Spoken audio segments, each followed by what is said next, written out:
Todo de infectología desde ahora. Entonces, uno de los temas muy importantes e imprescindible es la meningitis. ¿Por qué creen? ¿Qué es la meningitis? Es la inflamación de las meninges ¿Qué más? por una serie de meningitis. ¿Qué? ¿Cómo es? Una inflamación de las meninges por causa bacteriana. Ya, causa bacteriana. ¿Qué más? Puede ser viral. Ya.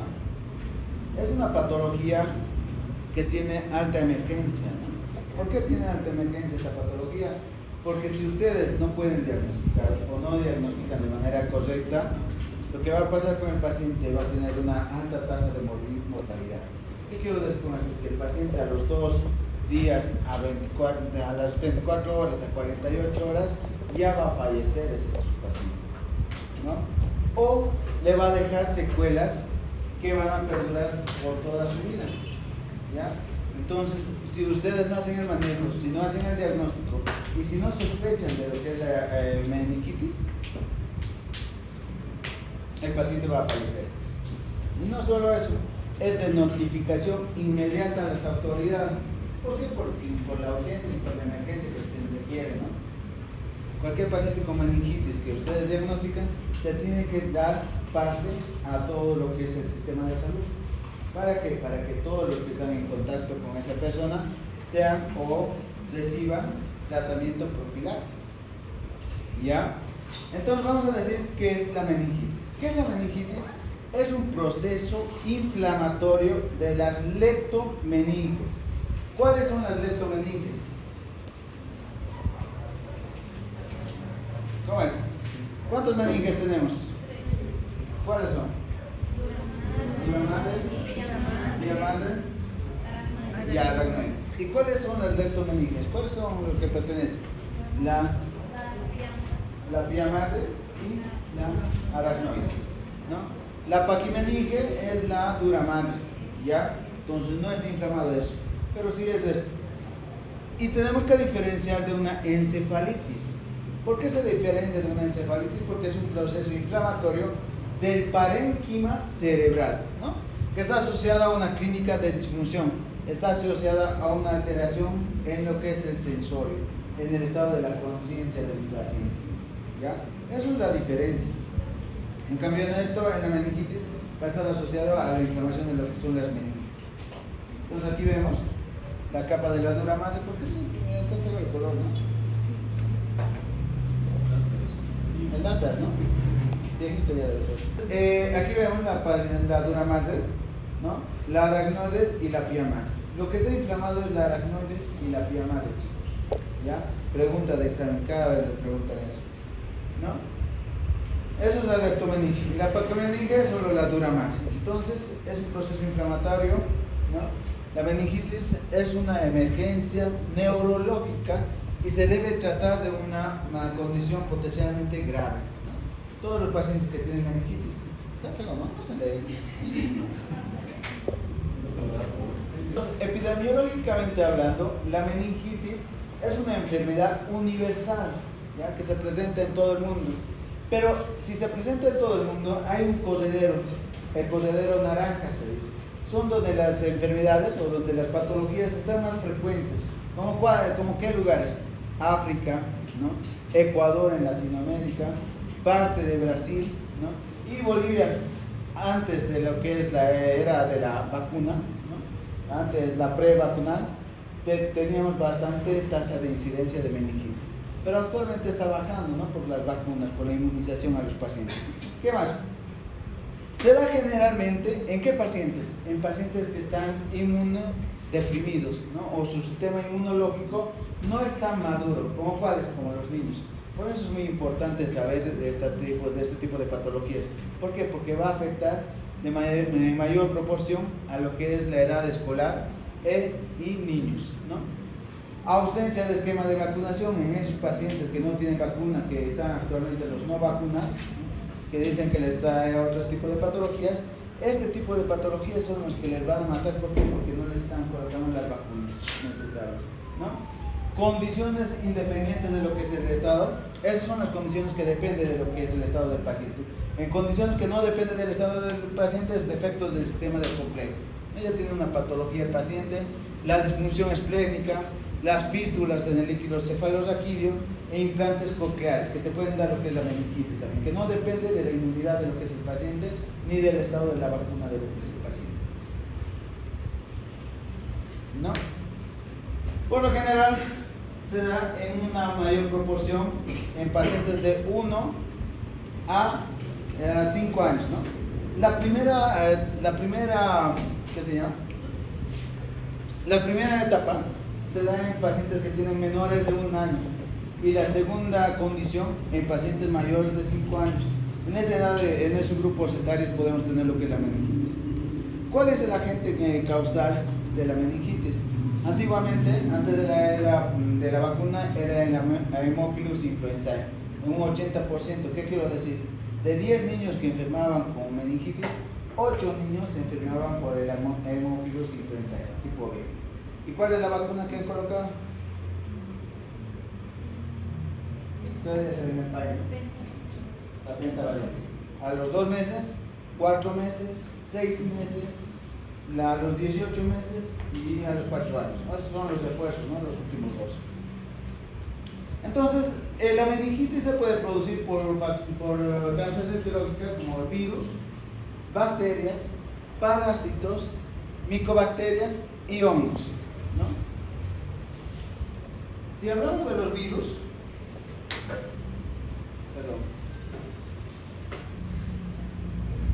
las causas principales van a ser las bacterias y los virus en pacientes pediátricos.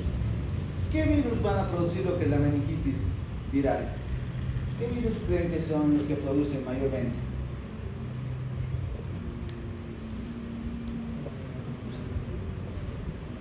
¿Cómo es? ¿Qué? Virus. Estamos hablando de virus primero, después vamos a hablar de agentes patógenos bacterianos. ¿La influenza? Los enterovirus. ¿Cuáles son los enterovirus? El coxsackievirus tipo A, coxsackievirus tipo B, ¿no? ¿Qué más? El ecovirus, el herpes virus, ¿no? ¿Qué más? El adenovirus, el arbovirus, el virus de la rabia, el virus de la influenza, ¿qué más? El virus de la varicela, muy importante actualmente, ¿no? El virus de la varicela. ¿Por qué? Porque los niños ya no se enferman tanto.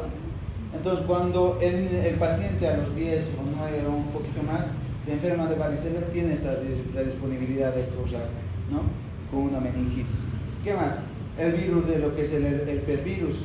El herpesvirus se contagia por el tipo 1, se contagia de manera directa, ¿no? Cuando la mamá, la abuelita le besa la boca al niño, ¿no? Y ese le transmite de esa forma. Entonces, lo que le va a producir es una meningitis al paciente.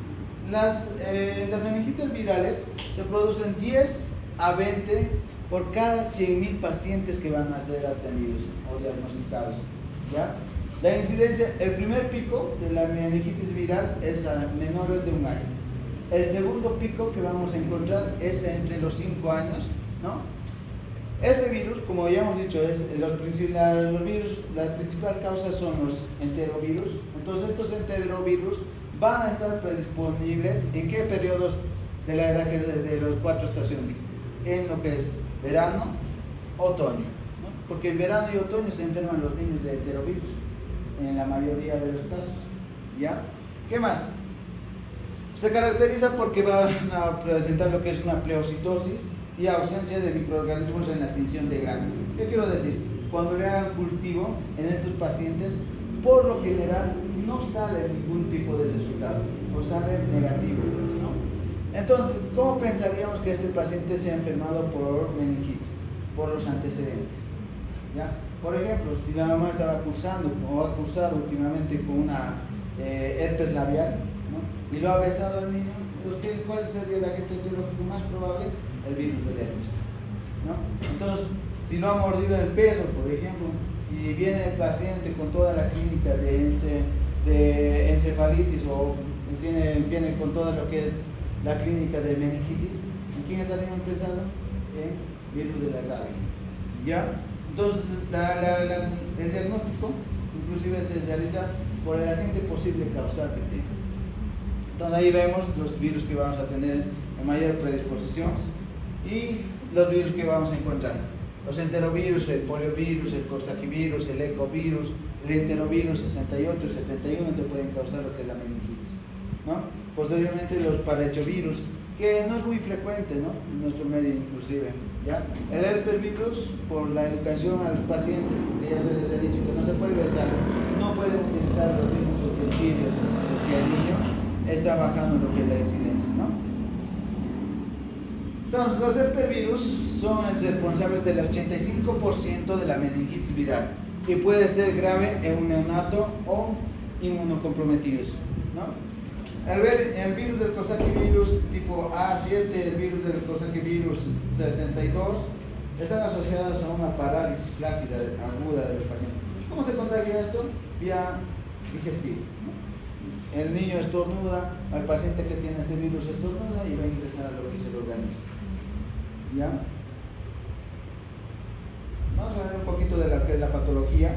¿Cómo es la patología de lo que es el virus? Cuando ingresa, por ejemplo, por la nasofaringe, el rinovirus, el ecovirus o el virus del polio, el coxsackievirus, lo que hace es replicarse, la primera replicación en la orofaringe. Ahí, en ese órgano, va a comenzar una primera replicación. Después que comienza esa primera replicación, sale al torrente sanguíneo. Y en el torrente sanguíneo va a ir a qué sistema? Al sistema retículo endotelial, donde va a tener la primera replicación viral. ¿Ya?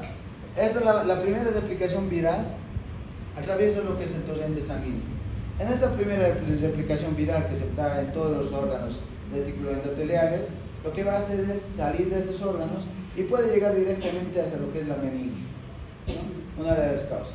Otra de las causas, llega a lo que son los órganos diana, ¿no? ¿Cuáles son los órganos diana? Específicamente las meninges, ¿no? Llega a las meninges y en la meninge este va a tener la segunda replicación viral, ¿no? Entonces, si tiene la segunda replicación viral, lo que va a causar es una inflamación de lo que son las meninges. ¿Y cómo causa la inflamación de las meninges? Por todo el sistema de inflamación que ustedes ya muy bien lo conocen, ¿no? Otro de los virus muy importantes es el parahechovirus, ¿no? Este virus que también se caracteriza porque va a darse en niños menores, en lactantes específicamente, y se contagia por la alimentación de lo que es el paciente, ¿no? Es una de las causas muy importantes, como ya hemos dicho, en pacientes que están en la edad de preescolar y lactantes menores. Puede mostrarse signos, ¿no? A nivel de lo que es el abdomen, esta coloración eritematosa en lo que son los pies y en las manos, lo que se asocia generalmente a una alteración, a una lesión grave, inclusive de la corteza cerebral. Y en los laboratorios ustedes van a ver una pleocitosis, ¿no?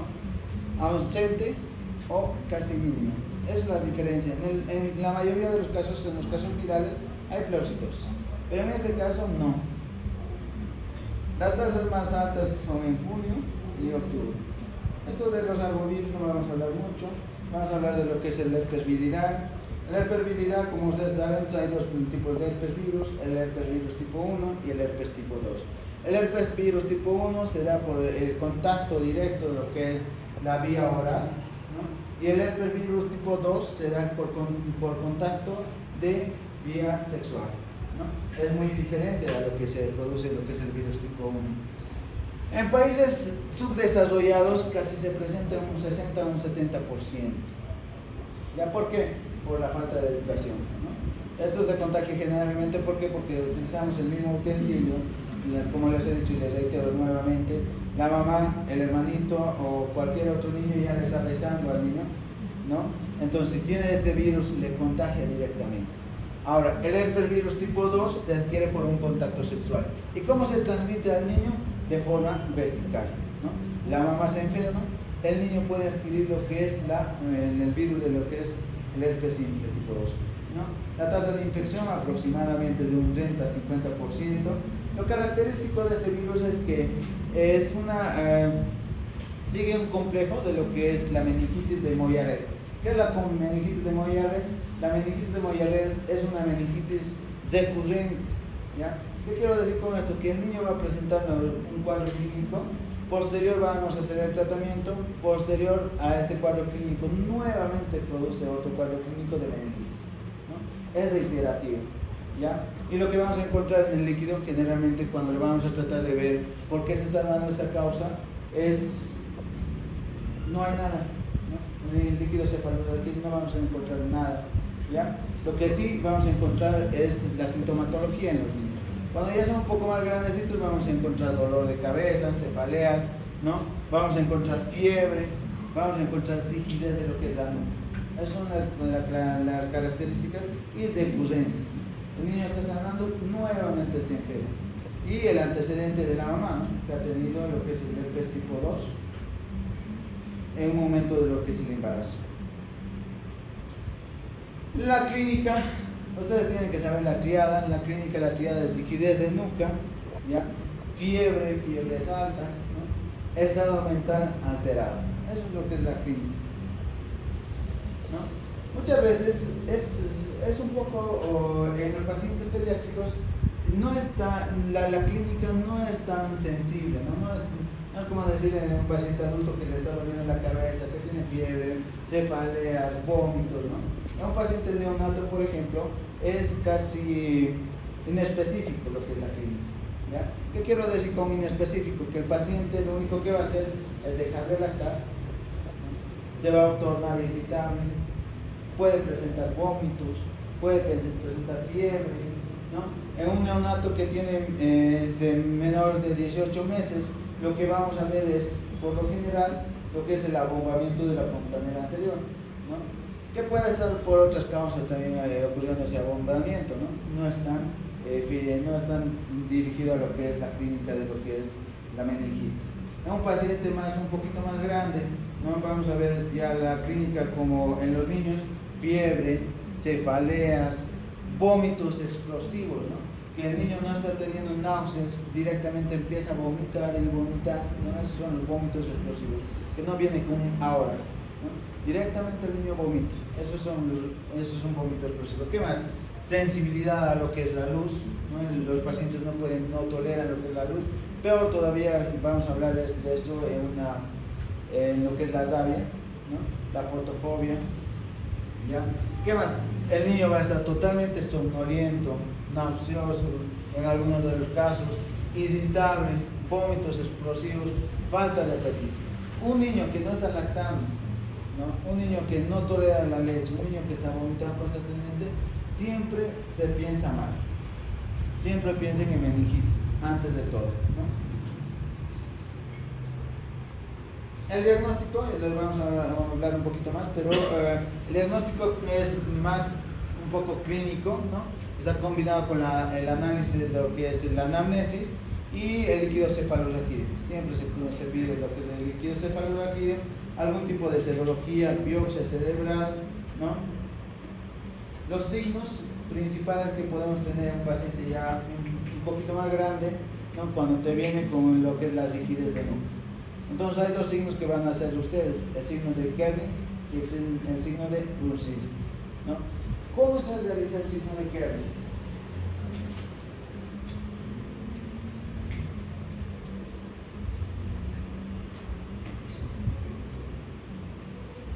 ¿Cómo es? ¿Cómo van a hacer? Yo he llevado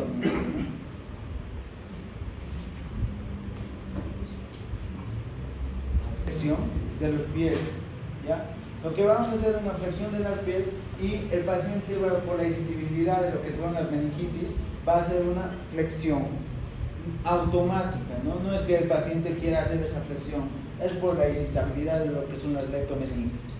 En cambio el de Kernig, eso hacemos una pequeña flexión, la cabeza, y lo que va a hacer el niño es flexionar las extremidades inferiores.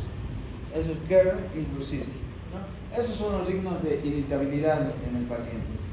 Otro de los hallazgos que encontramos en este paciente, vamos a tener conjuntivitis, faringitis, como ya les hemos dicho, es la primera replicación en la faringe que se realiza de lo que es el paciente, ¿ya? Y esta es una tablita que el 2013 han sacado para poder diagnosticar lo que es si el paciente está cursando una encefalitis más, aparte de lo que es la meningitis, ¿no? Lo que se va a ver es la alteración del estado de conciencia, lo que te dice más de 2 para el diagnóstico posible y más de 3 o más para probable, ¿ya? Posible y probable. ¿Qué queremos decir? Fiebre de más de 38 grados en las 72 horas antes o después del inicio del paciente. ¿Qué más? Convulsiones generalizadas o parciales en el paciente, sin trastornos epilépticos, focalidad neurológica, ¿no? ¿Qué más? Pleurocitosis, al menos en 5 células por microlitro, ¿ya? Inflamación en lo que es el parénquima cerebral y alteraciones en el electroencefalograma. ¿Cuál es el tratamiento para una meningitis viral? Técnicamente no hay un tratamiento específico, ¿ya? Porque no hay retrovirales que puedan afectar. A no ser que, por ejemplo, tú estés cursando o tu paciente esté cursando con una varicela, ¿no? Entonces ustedes van a utilizar lo que es aciclovir o panciclovir, ¿ya? El aciclovir, la dosis es 15 miligramos por peso, dosis, ¿ya? ¿Qué más? Ahora, la terapia no se recomienda empíricamente en estos pacientes si ya lo han hecho o ya tienen antecedentes de que puede ser una meningitis viral, ¿ya?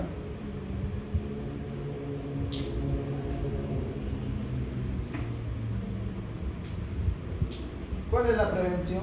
Más que todo en una meningitis viral, lo que vamos a ir a tratar es de prevenir. Entonces, ¿qué vamos a colocar? ¿Qué vacunas vamos a colocar? La sarampión, la SRP, ¿no? Sarampión, rubeola, papera, ¿ya? ¿Qué más? La vacuna para la varicela, la vacuna, en todo caso, si vamos a pensar en una encefalitis viral, vamos a ir a vacunar lo que es el perro, ¿no? En una rabia. Entonces lo que vamos a hacer es campañas de vacunación para los perros, para la rabia, ¿no?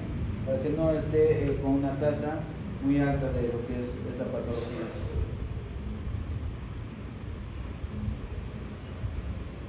¿Qué más? ¿Qué es la meningitis bacteriana?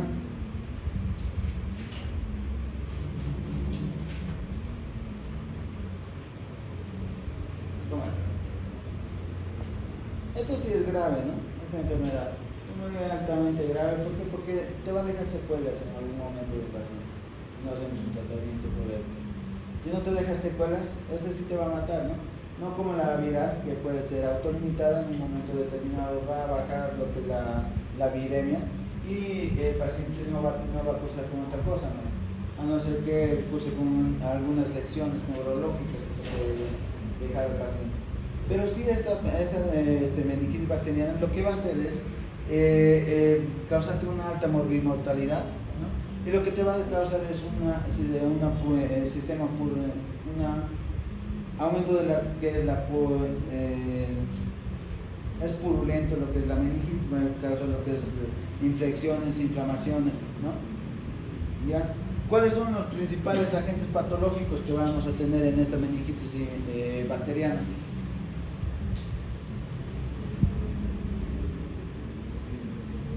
Son 3 principales, ¿no? Los que vamos a tener, ¿ya? ¿Qué? El Streptococcus pneumoniae. ¿Cuál más? La Neisseria meningitidis. ¿Cuál más? Y el Haemophilus influenzae. Esos son los 3 principales patógenos que te va a causar lo que es la meningitis bacteriana, ¿no?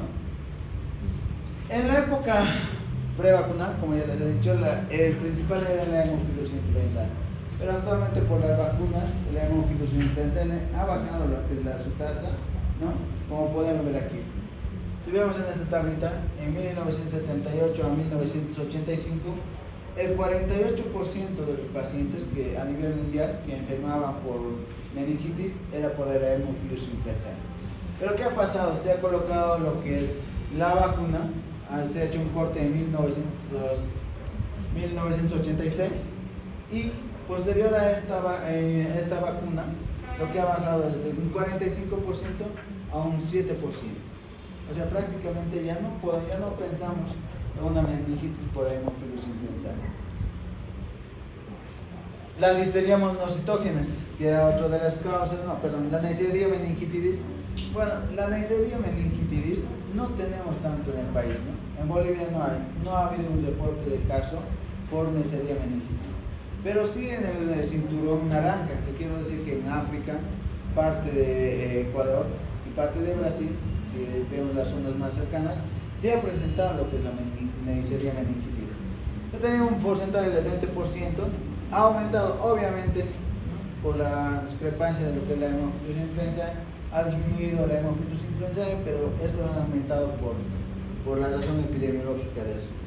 El Streptococcus agalactiae, el Streptococcus pneumoniae, ¿no?, que los porcentajes han ido aumentando con respecto a lo que es la Haemophilus influenzae.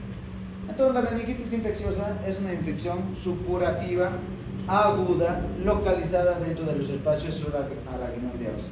¿Ya? ¿Qué más? Esta inflamación puede ocasionar ¿qué? Una disminución de lo que es el nivel de la conciencia, convulsiones en el paciente, aumento de la presión intracraneana. Ustedes cuando van a estar en el hospital tienen que valorar, ¿no?, a este paciente con lo que es la triada de Glasgow, triada de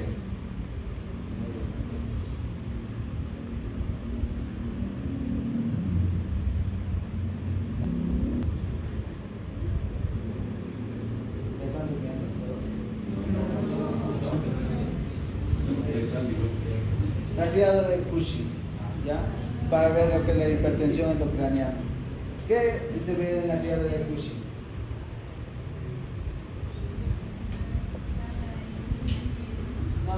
La triada de Cushing para la hipertensión endocraniana, ¿no? Hipertensión arterial, alteración en la función respiratoria y alteración en la función cardíaca. Es una triada de Cushing que ustedes tienen que ir a valorar, monitorizar en su paciente para ver si no está haciendo una hipertensión endocraniana. ¿Ya? Accidentes cerebrovasculares en el paciente. Todo eso es lo que te va a ocasionar en el paciente, y por eso es que te va a producir daños neurológicos y daños localizados en el paciente. ¿Ya? La epidemiología: 25 casos por 100.000 habitantes se presenta esta meningitis bacteriana. Ahí podemos ver, ¿no?, el proceso purulento de lo que es la meningitis, el daño neurológico, el daño vascular que se puede apreciar en el vaso sanguíneo que se está produciendo por lo que es la agente patógeno. ¿Cuál es la fisiopatología? Nuevamente vamos a hablar de los productores bacterianos, ¿no? Estos van a estimular la producción de lo que es el factor de necrosis tumoral, el factor de lo que es la interleucina tipo 1, ¿no? Estos van a ir a estimular a los leucotrienos, a las prostaglandinas. Lo que te va a producir es tres cosas: un daño endotelial, ¿no?, y va a disminuir, va a aumentar lo que es la permeabilidad de la barrera hematoencefálica. Al aumentar la permeabilidad de la barrera hematoencefálica, lo que va a hacer es que estos agentes patógenos ingresen con mayor facilidad a este sistema de lo que es la meningitis, ¿no? Puede producirte trombos, y estos trombos pueden aumentar lo que es el flujo sanguíneo cerebral y producir lo que es un daño en lo que es la cabecita del paciente. De la otra forma, puede producir activación de lo que son los polimorfonucleares. Al activar los polimorfonucleares, lo que va a producir es un edema citotóxico o un edema intersticial. Posteriormente te va a aumentar lo que es la presión intracraneana. Por eso es que tienen que saber la triada de Cushing, muy importante para la valoración de lo que es el paciente. Y si no sabemos esa triada de Cushing, nosotros le vamos a dejar al paciente y nos va a producir un daño cerebral. ¿Ya? Obviamente, ¿cuánto es la presión intracraneana? 20. ¿Cómo es? Porque se puede tomar de diferentes formas, ¿no?, la presión intracraneana, y es necesario. Cuando se maneja en terapia se tiene que hacer ese tipo de procedimientos, ¿no? Y se tiene que saber cuánto es la presión normal de lo que es la presión intracraneana. ¿Cómo es? 15 a 20 milímetros de agua, ¿ya? es la presión intracraniana normal, ¿ya? Entonces todos ustedes, todo lo que se va, una vez entra el agente patológico al cerebro, lo que se va a causar, lo que te va a causar es una cascada en todos esos factores de necrosis tumoral, ¿ya? Y te va a causar, ahorita ya lo estoy diciendo, un daño citotóxico, ¿no? Y un daño intersticial. Por esta causa de lo que es el daño citotóxico y daño intersticial, o edema citotóxico y edema intersticial, nosotros le podemos administrar lo que es la dexametasona antes de aplicar lo que son los medicamentos, ¿no? ¿Qué más? Ya hemos dicho, en Bolivia, el año pasado, el anteaño pasado, se ha sacado un dato epidemiológico de lo que son la meningitis, ¿no? Y se presenta casi cerca del 50% de las meningitis que se han manejado en Bolivia es por el Streptococcus pneumoniae, ¿ya? Un 25% no de aquí, ¿no? Porque ya hemos dicho que en Bolivia no hay Neisseria meningitis. Un 15% del Streptococcus del grupo B, un 10% de la Listeria monocytogenes, y el Haemophilus influenzae se ha logrado controlar, ¿no? Porque era el principal agente patógeno que te producía lo que es la meningitis, en un 10 o menos por el porcentaje. Para poder determinar el agente patógeno, ¿no? Lo que tenemos que saber es la etiología de acuerdo a los grupos etarios, ¿no? Ustedes tienen que pensar, por ejemplo, si les viene un paciente, qué sé yo, de 0 a 2 meses, ¿en qué pensarían?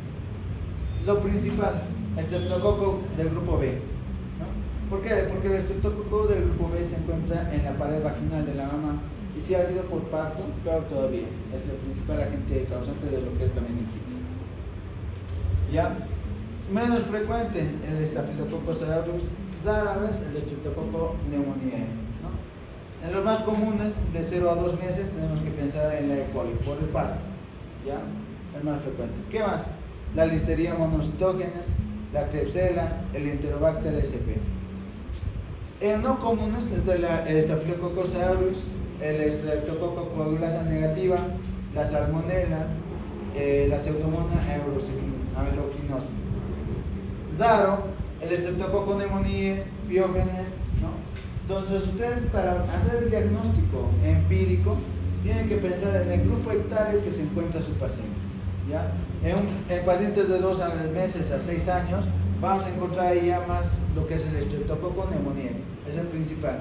Segundo, el Haemophilus influenzae tipo B, y como ya les he dicho, en Latinoamérica no hay tanto Neisseria meningitis, ¿ya?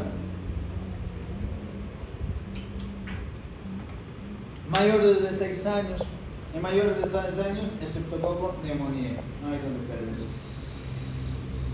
No común, Staphylococcus pyogenes, y raro, Haemophilus influenzae tipo B. Como ustedes están viendo, los agentes más patológicos más causales son el Streptococcus pneumoniae. En pacientes de 2 meses, el Haemophilus influenzae. Y esto también tenemos que preguntar el antecedente de si has recibido el esquema de vacunación o no has recibido el esquema de vacunación. Entonces, si hablamos de lo que es el Streptococcus pneumoniae, ¿qué vamos a decir? ¿Qué es el Streptococcus pneumoniae? ¿Qué? Es un diplococo gram positivo, ¿no? Que continúa siendo, ya hemos dicho, el agente causal más frecuente. La inmunización se realiza con lo que es una vacuna conjugada neumocócica, la 13 valente específicamente, en Bolivia también se aplica eso, ¿no? Los niños con alteraciones anatomopatológicas y funcionales, ¿cómo cuáles? ¿Qué alteraciones anatomopatológicas puede tener el niño? Fístulas, ¿no? Fositas, por ejemplo, una fosita, ustedes cuando ven al paciente y nace el paciente aquí, pero sienten unas fositas. Esas fositas muchas veces se están conectando con lo que es la meninge, ¿ya? Entonces lo que va a producir es ingreso de la bacteria por estas fositas. ¿Qué más? Trastornos, fracturas, ¿no? En el paciente pediátrico, ¿ya? Entonces, en pacientes con VIH o varios que tenían VIH también tenemos que pensar en este tipo de patologías. Ahora, ¿cuáles son los factores de riesgo para que se produzca lo que es la patología por por este agente etiológico. ¿En quiénes creen? Streptococcus pneumoniae. ¿Qué patologías te pueden llevar a que se produzca meningitis por esta causa? ¿Qué te va a dar el Streptococcus pneumoniae? Exacto. Sinusitis. ¿Qué más? ¿Qué? Sinusitis, mastoiditis, otitis, ¿no? ¿Qué más? Neumonía, ¿ya? Otorrea o renorrea de líquido cefalorraquídeo también se puede presentar. En aquellos pacientes que tienen sordera y que están utilizando lo que son los implantes cocleares, es muy frecuente que se presente, ¿ya? Después de la vacuna, cuando se ha colocado esta vacuna, que ya hemos dicho la pentavalente conjugada neumocócica tipo 3 en el paciente, ¿qué ha pasado? De 142 pacientes por 100.000 niños en 1977, ha bajado la incidencia a 15.9 por 100.000 niños en menores de un año. Es muy importante por eso la vacuna, es muy importante hacer la prevención, promoción en salud de los pacientes. ¿Ya? ¿Y qué contiene la vacuna? Contiene estos serotipos. La 1, 3, 5, 6A, 7FY y la 19A. Y esto es un diplococo, ¿okay? Una fluorescencia.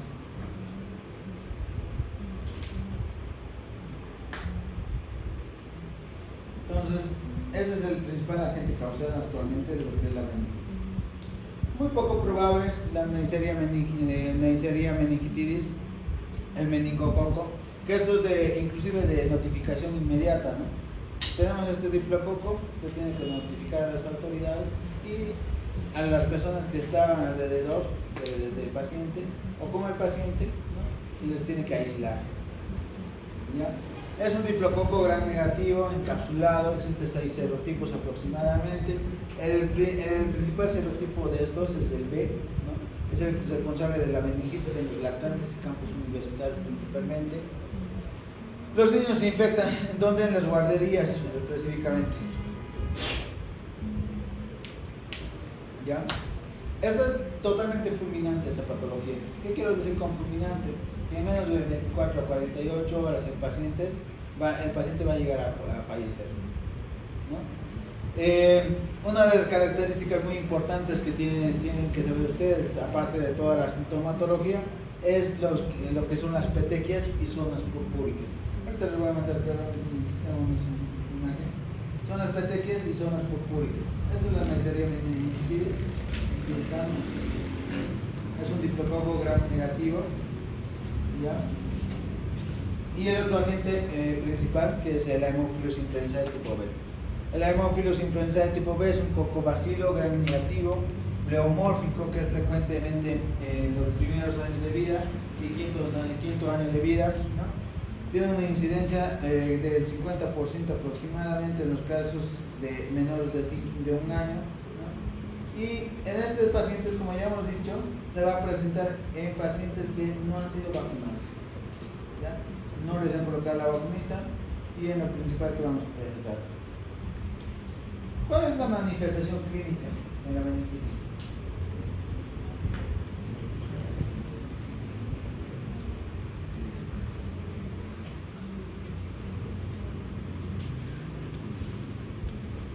Fiebre, signo, como ya les he dicho, en neonatos es altamente inespecífico, no se diagnostica fácilmente. En todo neonato que tiene fiebre, no tiene letargia, no lacta bien, no succiona bien, débil succión, débil lactancia, se tiene que pensar, lo principal hay que ser mal pensado en meningitis. Y a todos estos pacientes se les hace punción lumbar. Un poquito más ya grandes, ¿no? En preescolares y escolares, te van a decir que tienen cefalea, ¿no? Ya van a presentar vómitos explosivos, ya van a presentar náuseas, ¿no? Ya van a presentar irritabilidad en lo que son las meninges, te van a decir que no puede mover la cabeza inclusive, o que le duele al flexionar lo que es la cabeza, ¿ya? ¿Qué más? Después de eso, después de los síntomas, algunos neurológicos, puede llegar a un estado de shock, ¿no? Y el paciente va a llegar a fallecer. Es muy importante diagnosticar una Neisseria meningitidis, como ya les he dicho, estas son las lesiones purpúricas que pueden ver en el paciente, ¿ya? Aquí están los síntomas, ¿no?, de la meningitis: fiebre, dolor en el cuello, evita la luz del paciente, vómitos explosivos, dolores musculares, articulares, convulsiones del paciente. Cuando ya va a empezar a convulsionar es porque la hipertensión endocrinal ha aumentado, ¿ya? Entonces es un dato muy fidedigno de que este paciente no está yendo bien. ¿Qué más? Exantemas, confusión, manos y pies frías, dolor de cabeza intenso, ¿no? Esos son todos los síntomas que ustedes van a encontrar en lo que es la meningitis. Y aquí vemos el signo de Brusicki y signo de Carney. Hay dos formas de hacer, el signo de Carney y el signo de Brusicki, ¿ya? El diagnóstico: anamnesis de lo que es el paciente, antecedentes: no ha vacunado, la mamá tampoco ha sido vacunada, entonces hay antecedentes ya. El examen físico de lo que es el paciente, ¿no? El estado de vacunación de lo que es el paciente, usos recurrentes de lo que son los antibióticos, ¿ya? Un hemograma aumentado con los leucocitos, glucosa y electrolitos alterados, ¿no? Los niños con lesiones purpúricas de coagulación, por lo general se debe pedir lo que es la coagulograma, hidrógeno y dimielodeno. Y por último, lo que se tiene que hacer es un cultivo. Diagnóstico específico con el cual vamos a llegar a determinar qué agente patógeno está acusando, qué agente patógeno le está produciendo la meningitis, es la punción lumbar, ¿ya? Entonces, en la punción lumbar, ustedes como ven aquí, el líquido cefalorraquídeo es un líquido blanco, claro, cristalino, ¿no? Por eso se dice cristal de roca, ¿ya? Porque si ustedes ven en el cristal de roca, eso le depura y te da un líquido bien claro, bien cristalino. ¿Qué más? El análisis, vamos a hacer dos tipos de análisis: el citoquímico y el microbiológico. Ahora, si están todos en todos los pacientes clasificados, ¿en quiénes no tendríamos que hacer lo que es la punción lumbar?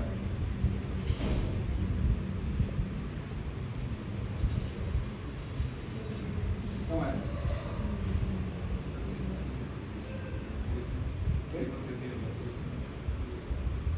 ¿En quiénes no podemos hacer la punción lumbar?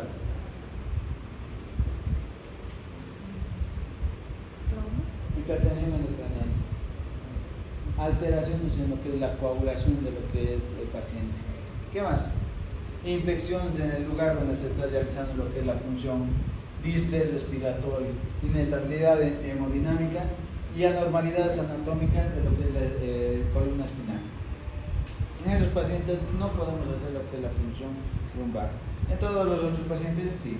Entonces lo que vamos a pedir son tubos, y aproximadamente son 3 tubos lo que se pide para lo que es el líquido cefalorraquídeo.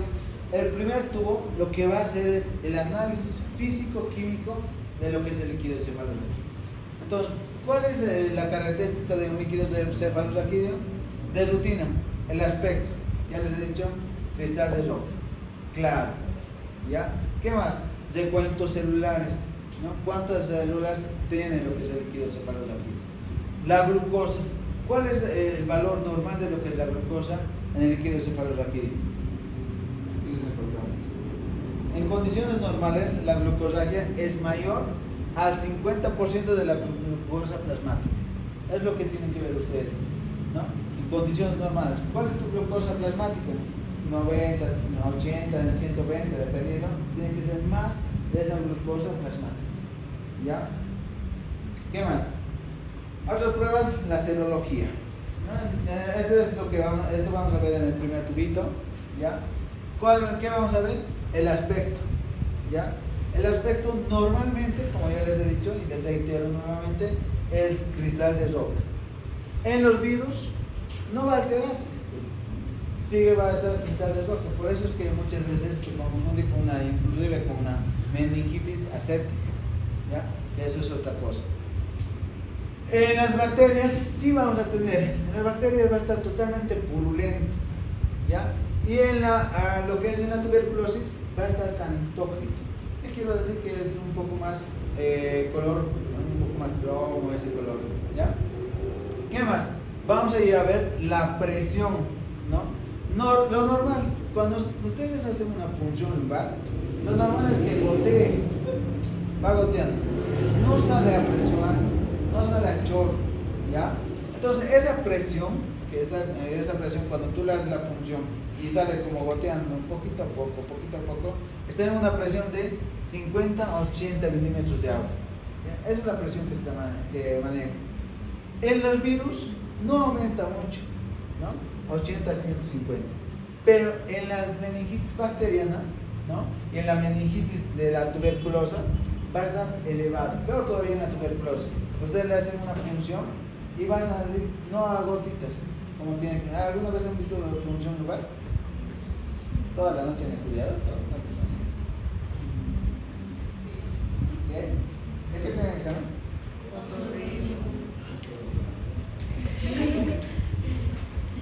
¿Ya? ¿Cómo va a salir? Con mayor presión, inclusive a chorro sale lo que es el líquido cefalorraquídeo. ¿Qué más? Leucocitos.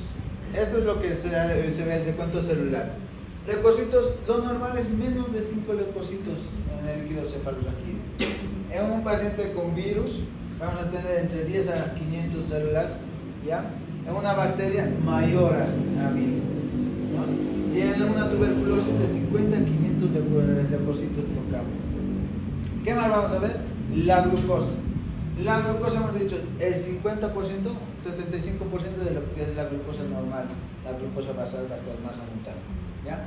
En un paciente con virus no se va a alterar, no va, ¿ya? Va a estar normal, dentro de parámetros normales. En la bacteriana sí va a estar alterado, sí va a bajar los niveles de glucosa. ¿Por qué? Porque las bacterias consumen, ¿no?, la glucosa para realizar todos sus procesos metabólicos, ¿ya? Y en la que es la tuberculosis no va a estar alterado. ¿Qué más? Proteínas de 15 a 45 miligramos de decilitro. Eso es lo normal que vamos a encontrar. Va a estar alterado en lo que es los procesos bacterianos, y peor todavía, uno de los datos muy importantes que tenemos que tomar en cuenta cuando está muy alterado, muy elevado, es en la tuberculosis, de 100 a 3000 miligramos de decilitro, ¿ya? Entonces, ¿qué va a estar alterado en la que es la meningitis tuberculosa? Lo que son las proteínas, ¿no? Y en la meningitis bacteriana, lo que es la glucosa, ¿ya?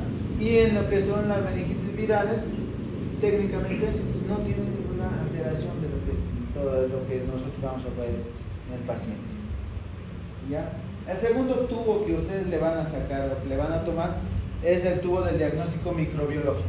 ¿Qué se va a hacer? Antígeno de látex y tinción de Gram. El antígeno de látex nos va a dar lo que es el Haemophilus influenzae, lo que es el Streptococcus pneumoniae, el Staphylococcus agalactiae, la Neisseria meningitidis, ¿ya? Tinción de Gram, Streptococcus pneumoniae, Haemophilus influenzae y meningitis, Neisseria meningitidis, y la Listeria monocytogenes.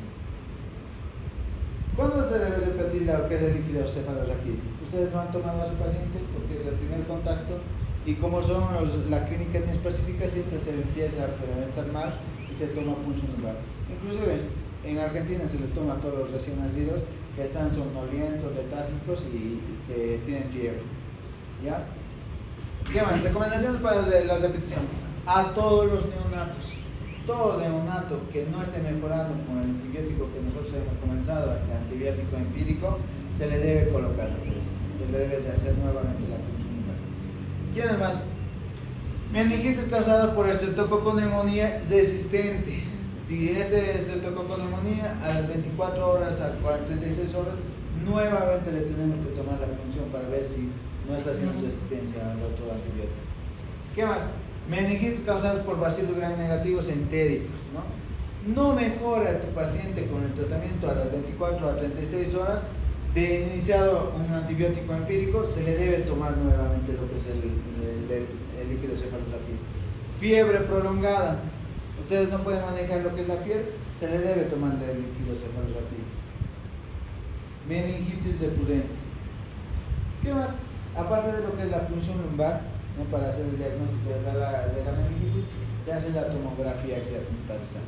Muchas veces no presenta una alteración en la tomografía, ¿ya? No, los hallazgos no son tan específicos, ¿no? Entonces, ¿en quiénes vamos a indicar lo que es la tomografía? En pacientes, ¿no?, que son todo neonato que se ha diagnosticado con Citrobacter diversos, ¿ya? Persistencia de compromiso del estado neurológico de lo que es el paciente. Convulsiones, si el paciente sigue convulsionando, presenta convulsiones posterior al inicio de lo que es el antibiótico, ustedes tienen que sacarle nuevamente lo que es la tomografía. Irritabilidad excesa en el paciente, hallazgos neurológicos focalizados, alteración en la persistencia de lo que es el líquido cefalorraquídeo y recurrencia o recaídas. ¿Qué vamos a hacer? Ustedes ya han diagnosticado, el líquido cefalorraquídeo es el cual estándar para el diagnóstico en principio, ¿ya? Entonces, una vez diagnosticado, se inicia el tratamiento empírico. ¿Pero qué medidas de sostén vamos a colocarle al paciente? Obviamente vamos a comenzar con los controles de signos vitales. ¿Qué más? Reposo en la cama para evitar lo que son los estímulos. Antipiréticos en el paciente. Podemos comenzar con anticonvulsivantes, ¿no? Esas son todas las medidas generales del paciente. ¿Qué antibióticos vamos a comenzar? Depende de la etiología del paciente. Por eso les he dicho, los grupos etarios tienen que saber, tienen que manejar para que ustedes vean qué antibiótico casi específico le vamos a tomar. Pero en Latinoamérica se comienza con un antibiótico de primera línea. ¿Cuáles son los antibióticos de primera línea? Son la ceftriaxona y la cefotaxima. La ceftriaxona a dosis de 100 miligramos kilopeso cada 12 horas. Dosis máxima de la ceftriaxona es 4 miligramos kilopeso o la cefotaxima, ¿no? A 225 miligramos hasta 300 miligramos le podemos dar cada 6 horas.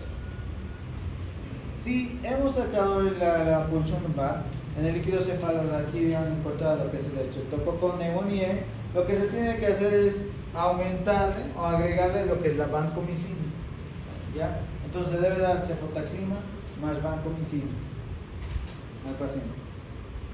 Si ya tenemos el cultivo de lo que es el líquido cefalorraquídeo y nos da el agente etiológico específico, por ejemplo, en la Escherichia coli, lo que le vamos a dar es la cefotaxima, ceftriaxona o gentamicina, ¿ya? En el Streptococcus agalactiae le podemos comenzar ampicilina directamente. En la listeria monocitógenes, ampicilina más gentamicina. En el Staphylococcus aureus, una vancomicina 60 miligramos kilopeso día por 14 días. Estas son las dosis que tienen que saber, ¿ya? De acuerdo al agente etiológico, porque va a entrar en el examen inclusive. El Streptococcus pneumoniae es la cefotaxima, ¿no? Y en el Haemophilus influenzae, igual la cefotaxima o la ceftriaxona. ¿Ya? ¿Qué más? Después de hacer todas las medidas, ¿nos damos o no le damos tratamiento con corticoides?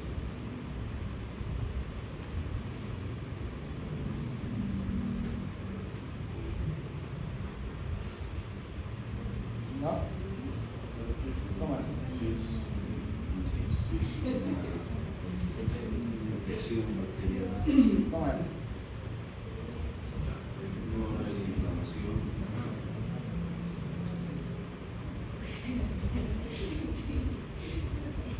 ¿Cómo es?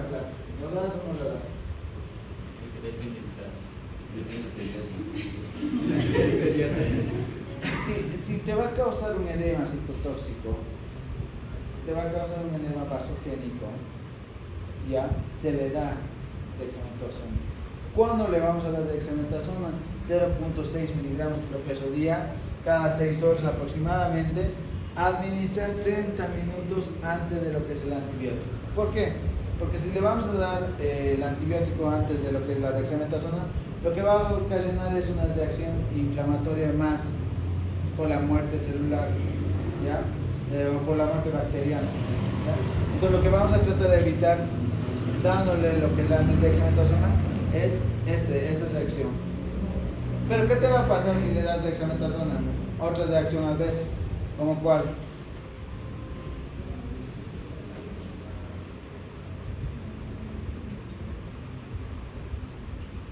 ¿Cómo es? ¿Qué estás haciendo?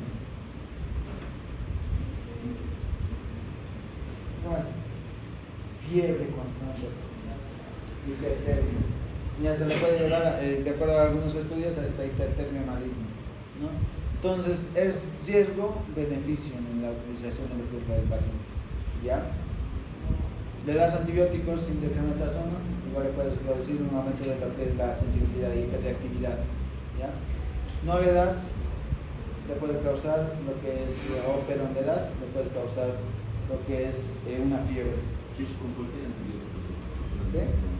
Con cualquier antibiótico. Es por, o sea, el primer esquema de lo que es la antibioterapia es la cefotaxima o ceftriaxona. Ese es el primer esquema, ¿ya? A dosis altas. ¿Por qué a dosis altas? Porque esto tiene que atravesar lo que es la barrera hematoencefálica, ¿ya? Entonces la dosis de la ceftriaxona es de 100 miligramos, por lo general 50 miligramos, ¿no? En este caso le vamos a dar 100 miligramos al paciente, no más de 4 miligramos, ¿ya? Perdón, no más de 4 gramos al día. La cefotaxima de hasta 300 miligramos, ¿ya? Es dosis alta, dosis muy altas que se tienen que manejar en lo que es un paciente.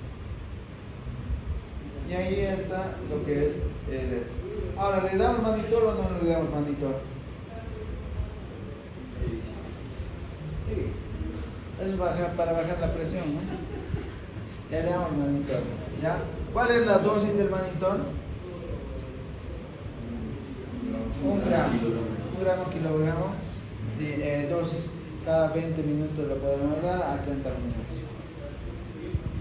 Entonces, para evitarnos todo eso, lo que tenemos que hacer es la profilaxis en los pacientes, ¿ya? ¿Y cómo hacemos en la profilaxis? En una Neisseria meningitis, ustedes tienen que darle rifampicina al paciente vía oral por 2 días, ¿no? En menores de un mes, de 5 miligramos kilogramo día cada 12 horas. En mayores de un mes, de 10 miligramos kilogramo día cada 12 horas. ¿Ya? Ceftriaxona le podemos dar, eso sería profilaxis. ¿En quiénes vamos a dar? En pacientes que han tenido contacto con el paciente que ha tenido meningitis. Este último inclusive se les ha aislado, se les ha comenzado el tratamiento por este tipo de bacterias, de esos niños. Hay un niño que ha fallecido en Santa Cruz, ¿no? Aquí en Cochabamba. ¿No saben el plan? Es regado y por eso es de notificación inmediata. En el Haemophilus influenzae, en pacientes que en las guarderías, si ese niño iba a la guardería, se tiene que comenzar lo que es la profilaxis. Si ese niño tenía casos o incidencias altas en el hospitalario, se tiene que iniciar lo que es el antibiótico. Esto es profilaxis. No quiero decir que el paciente está mal, sino el paciente ha tenido contacto con ese paciente que ha cursado con meningitis. Por ejemplo, en Santa Cruz les han aislado, les han dado ya antibioterapia por profilaxis, ¿no? ¿Cómo se dan? La rifampicina y la ceftriaxona. Rifampicina vía oral por 4 días. ¿Qué le vamos a dar? En menores de un mes, 10 miligramos kilogramo día cada 24 horas. En mayores de un mes, 20 miligramos kilogramo día cada 12 horas. Esa es la profilaxis que tienen que recibir los pacientes que han tenido contacto con aquel paciente que ha tenido meningitis. Si no hacemos el manejo de manera adecuada o no diagnosticamos de manera adecuada, lo que va a dejar en el paciente son las secuelas permanentes. ¿Ya? ¿Qué quiero decir con estas secuelas? Que el paciente va a tener algún tipo de déficit, por ejemplo, en el trastorno de la conducta, alteración en la memoria, ¿no? Déficit intelectual, convulsiones, el paciente va a empezar a convulsionar constantemente posterior a lo que es la meningitis. ¿Qué más? Hidrocefalia, retrasos en la maduración psicomotor, ¿no? Por eso es que los niños no pueden caminar, no pueden hablar, ¿no? Por la meningitis. ¿Qué más? Diabetes insípida, hipoacusia y sordera. Generalmente la hipoacusia y sordera se da por lo que es la Haemophilus influenzae. ¿Ya? ¿Alguna duda? La Haemophilus influenzae tipo B te causa lo que es la disminución de lo que es la pérdida de la audición o la sensorialidad. ¿Qué más? Y eso es meningitis. Es muy importante diagnosticar sinceramente porque en Santa Cruz, por ejemplo, ha fallecido el niño sin el diagnóstico de lo que es la meningitis. Y muchas veces empieza convulsionando nada más el paciente. Convulsiones, fiebre, vómitos explosivos. ¿Qué son los vómitos explosivos? Son aquellos que no tienen aura. El niño está vomitando constantemente, sin náuseas, ¿no? Ahora sí, en pocas ocasiones sí te puede producir náuseas. ¿Hay alguna edad que sea más prevalente? En menores de 1 año, por las vacunas, ¿no? ¿Por qué? Porque muchas veces no le colocan la vacuna, peor todavía la mamá no tiene esa... ¿A quiénes no se les coloca la vacuna? A las mamás que tienen un poquito de nivel de educación muy bajo, ¿no? ¿Por qué? Porque no les llevan a sus hijos. Al año les están llevando, a los 2 años. Entonces no se coloca el esquema adecuado. Porque si tú no le colocas el esquema adecuado, lo que vas a hacer es disminuir lo que es la protección de lo que es la vacuna, ¿no? Si tú le colocas, por ejemplo, en vez de colocarle a los 2 meses, 4 meses y 6 meses, le colocas a tu hijo a los 7, 8, 9 meses, estás causando eso. Ahora, peor todavía si no le colocas, ¿no? Porque el principal agente patológico que ustedes tienen que pensar en una persona que no ha sido vacunado es el hemofilia. Ese es el principal agente patógeno que te va a producir. ¿Y qué le tienes que comenzar? Ampicilina. ¿Ya? Ese es el otro. El primer esquema, por eso, como les digo, ceftriaxona. Segundo esquema, podemos aumentar la vancomicina más la ceftriaxona.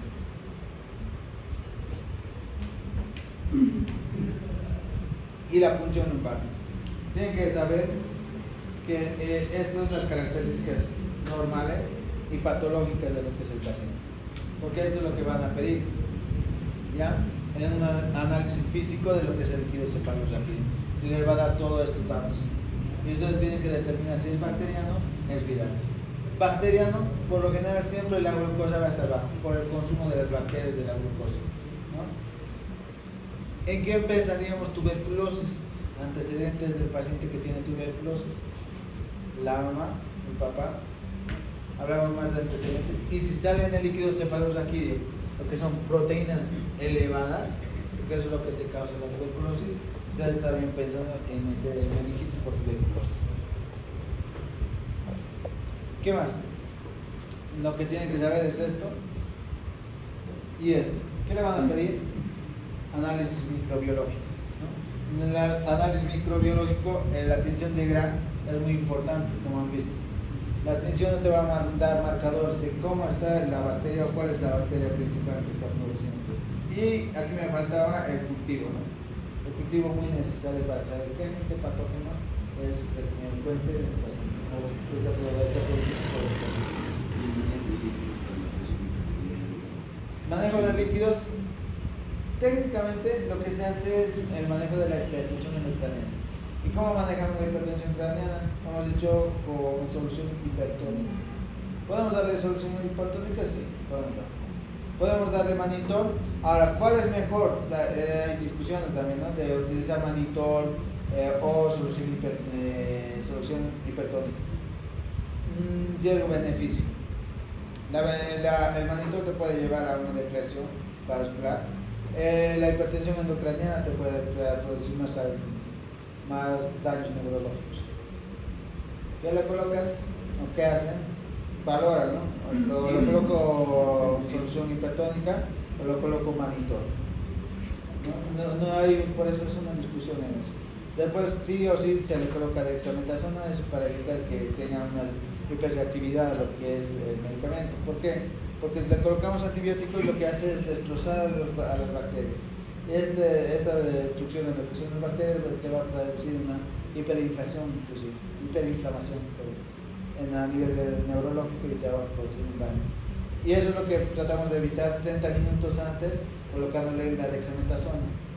¿Ya? Se le coloca 30 minutos antes para evitar este edema. Entonces, riesgo-beneficio también, porque la dexametasona está relacionada con como ya les he dicho, aumento de temperatura constante. Entonces no vas a saber si estás haciendo el manejo bien, mal o tu paciente se está queriendo morir. ¿Ya? ¿Qué más? Meningitis, todo eso, chicos. ¿Alguna otra duda? Desde la punción ya, ¿no? La punción es goteo, por eso tienen que ir a ver cómo gotea cuando se le hace la punción en un paciente normal. ¿Ya? Y lo otro, ¿no? Si es bacteriano y tú le haces la punción, esa disminución de la presión va a enclavar, ¿no? Peor todavía, le vas a matar a tu paciente. Por eso tienen que saber la teoría de Cushing, ¿no? Para la hipertensión endocrina. Patología, todos se sospechan como meningitis si el paciente está letárgico, no lacta bien, débil succión, vómitos, la fontanela está bombada, ¿no? Muy importante ver la fontanela al paciente. Pero también te puede dar otra patología si la fontanela está bombada, ¿no? Como una hemorragia intraventricular, ¿ya? Sí, es similar a una hemorragia intraventricular. Yo cuando he visto una vez, pensaba que era meningitis y había sido una hemorragia. Entonces es diferente, ¿no? Pero por eso la sintomatología es inespecífica. Lo que tenemos que hacer es mal pensado siempre en el paciente. El paciente, el niño no puede mover su cabecita, te dice, no puedo mover, y viene el niño y te dice, no puedo mover, por lo general en la flexión, no en la rotación. Porque en la rotación puede ser cualquier alteración cervical, ¿no? En la flexión. Tú cuando le flexionas a tu paciente, el paciente se excita, ¿no? Empieza a llorar o empieza a flexionar totalmente el paciente.